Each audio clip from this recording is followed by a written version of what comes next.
Evening. Glad to see everybody tonight.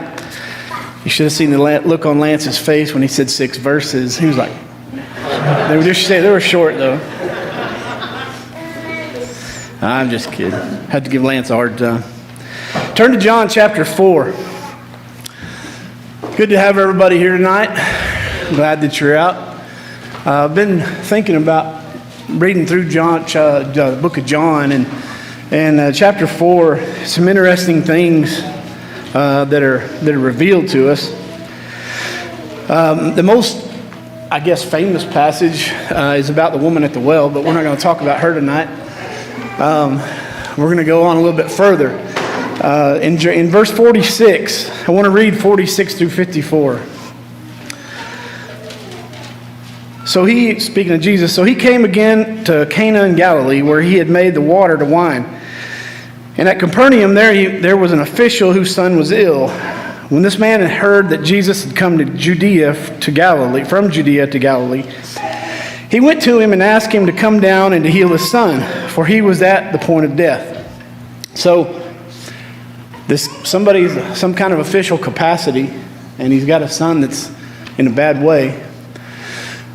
And he's either heard or maybe he's seen Jesus, kind of knows what he's about, what he's capable of. And he asked Jesus to come and heal his son. And it's always been interesting to me, what Jesus' reply to him is in verse 48. Jesus said to him, "Unless you see signs and wonders, you will not believe." Because I always thought, what kind of answer is that, right? He's just asking you to come heal his kid, right? And Jesus said, well, unless you see a sign. Well, continue on verse 49. He says, the official said to him, "Sir, come down with me before my child dies." And Jesus said, "Go, your son will live." And the man believed the word of Jesus, spoke to him, and went on his way. And as he was going down, his servants met him and told him that his son was recovering. So he asked them the hour when he began to get better, and they said to him, "Yesterday at the 7th hour, the fever left him." And the father knew that was the hour when Jesus had said to him, "Your son will live." And he himself believed, in all his household. This was now the second sign that Jesus did when he had come from Judea to Galilee. So he had been in Cana before. Remember the wedding where he turned the water to wine? So they were aware of Jesus. But it's always been very interesting to me, this kind of communication between this man and being an official, he probably had a little bit more insight to Jesus than maybe just a common man. But it's always been interesting as to what Jesus' response was to him.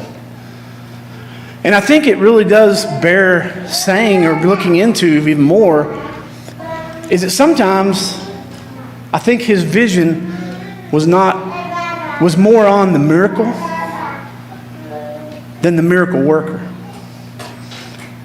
I think they had seen signs of what Jesus did and they were wowed.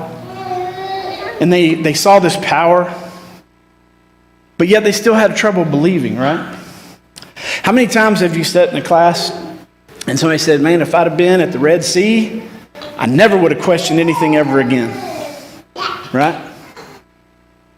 And I can't believe those people did it, right? Well, I don't think we're that much different than those people. And I think we need to realize that sometimes we focus on the miracle and not the miracle worker.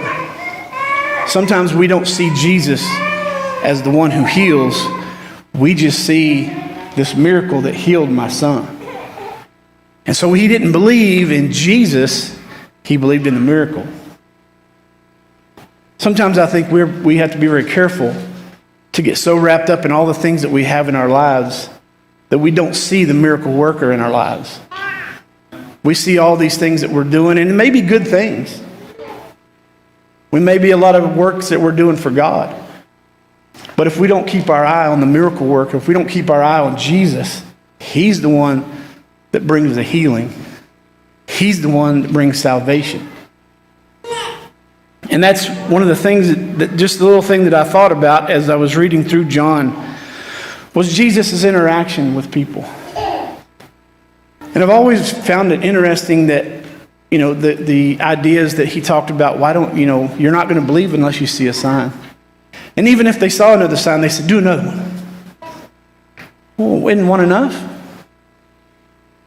Well, it's almost like that with human beings. We want to see something. Well, I know you did that. I know you healed that guy, but can you put his arm back on? Can you put his ear back on? Instead of believing in Jesus that we can do anything, even today. We have people say, well, the miraculous gifts don't happen today, and we understand that. But you know what? I'm not going to say God can't do whatever he wants to do today, right? I'm not going to hem him in. He can do whatever he wants. He doesn't need my permission. But in my life, I need to understand, and I need to keep focused on the miracle worker, Jesus. Not necessarily all the things that are around us, because he's the one that brings us. He's the one that died for us. He's the one that's beside us. He's the one that heals us. He's the one that picks us back up, right? So let's just remember that. That's all we thought I had tonight. Keep our eye on the miracle worker. Keep our eye on Jesus. If you haven't met that miracle worker, be glad to introduce you to him. He can do powerful things. He can bring you the peace that we sang about a minute ago. Tiani's smiling real big because she's experiencing that this week, right? If you're not a Christian, if you're not a follower of God, change that, because there's so much that the miracle worker can do for you. Or if you have any other response that you need to come forward and pray with us, we can pray for you. Let's do that at this time. Let's stand and sing.